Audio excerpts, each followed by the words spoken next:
Hello বন্ধুরা, আসসালামু আলাইকুম। আজকে আপনার সামনে আবার হাজির হয়ে গেছি এক নতুন স্বাদের রেসিপি নিয়ে। আমি রোজি। আশা করি আপনারা সকলে খুব ভালো আছেন। আমি আলহামদুলিল্লাহ ভালো আছি। আজকে যে রেসিপিটি বানিয়েছি সেটি হচ্ছে সয়াবিনের মুইঠা। কেউ যদি সয়াবিনের এই রেসিপি খায় তাহলে কেউ বুঝতেই পারবে না, যদি না বলা হয় যেটা সয়াবিন দিয়ে তৈরি, তাহলে সে বুঝতেই পারবে না যেটা সয়াবিন দিয়ে তৈরি।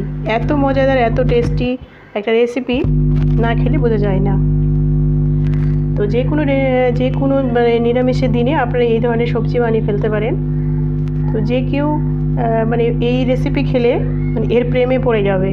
তো দেখে নেওয়া যাক কী করে রেসিপিটি বানিয়েছি। তো সর্বপ্রথম আমি জল গরম করে নিয়েছি।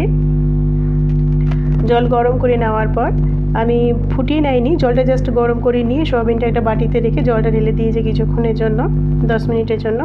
তারপর সয়াবিনগুলোকে ভিজে যাওয়ার পর ওগুলোকে চিপে নিয়েছি অন্য একটা বাটিতে। তারপরে আমি গ্রাইন্ডারে গ্রেট করে নিয়েছি।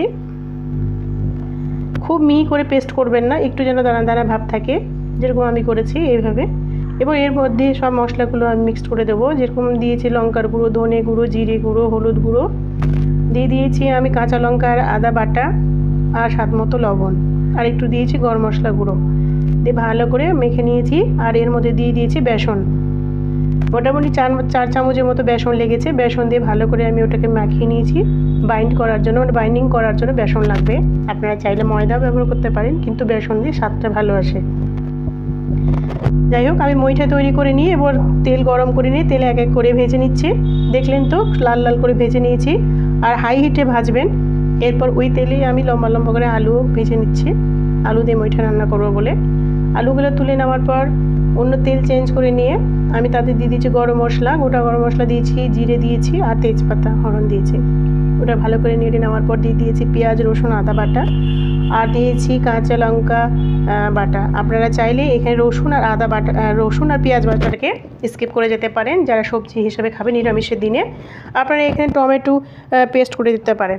যাই হোক, আমি সমস্ত মশলা এখানে দিয়ে দিয়েছি, বা দিয়ে ভালো করে যখন তেল ছেড়ে গেছে মশলা থেকে, আমি গুঁড়ো মশলা দিয়েছি, লঙ্কা গুঁড়ো, হলুদ গুঁড়ো, জিরে গুঁড়ো, ধনে গুঁড়ো, গরম মশলা দেওয়ার পর আমি লাস্টে যখন মশলাটা কষা হয়ে গেছে তার মধ্যে আমি দিয়ে দিয়েছিলাম যেটা হচ্ছে আপনার দুধের সরের যেটা মালাইটা আমি পেস্ট করে দিয়ে দিয়েছি। দেওয়ার পর আলুগুলো দিয়ে ভালো করে কষিয়ে নিয়েছি। কষানোর পর যখন জল ছেড়ে মানে তেল ছেড়ে গেছে মশলা থেকে, সেই পর্যায়ে আমি জল ঢেলে দিয়েছি। আপনারা যে পর্যায়ে মানে যেমনটা গ্রেভি খাবেন সেই হিসাবে জল দেবেন। দেওয়ার পর যখন জলটা ফুটে গেছে তখন আমি মুইঠাগুলো ছেড়ে দিয়েছি। ছেড়ে দেওয়ার পর কিছুক্ষণ ফুটিয়ে নিয়েছি। ফুটিয়ে নেওয়ার পর তার মধ্যে দিয়ে দিয়েছি গরম মশলা গুঁড়ো, স্বাদ মতো চিনি দিয়েছি। আর যে কোনো নিরামিষে আমি চিনি খাই, আপনারা চাইলে দিতে পারেন।